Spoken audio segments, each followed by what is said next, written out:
first. If I was in school now making $3,000-$4,000 a weekend as a 13-year-old, I would have been the next big thing, right? I went through it, and I did not succumb to the current thing that everybody thought in America was the right thing, which was go to the best school you could go to.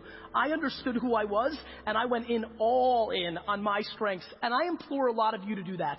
There's too many people sitting in this room that want to be the #1 CEO founder, but if you were the 7th employee of a company, I'd much rather be number 41 at Facebook than #1 of FaceSchmuck. And so I think we're seeing that, and so I'd like to stand up here and I'd like to say, look, there's a lot of things that I wish I was different at. As a matter of fact, back to let's be very meta right now. Do you know that I wish I didn't curse on stage? Do you know how many people don't share my content, don't like me because of it? I wish I didn't do it. I just can't be anything that I'm not. And so I implore you, don't worry about what's cool right now or what we're all focused on or what your mama wants you to be. You need to go home from this conference.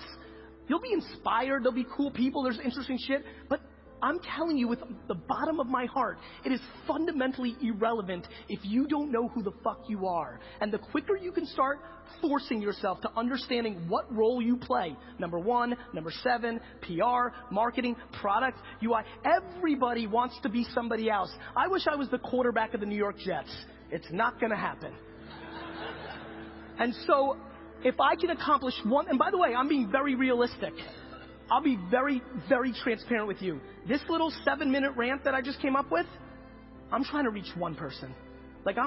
This is not so easy. It's hard to have the ego and the humility at equal ends to figure yourself out. But I promise you, as I've looked across the landscape, and I've looked at 25, 50,000 startups at this point, right?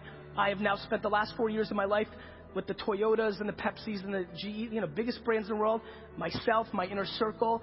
The one connection point from corporate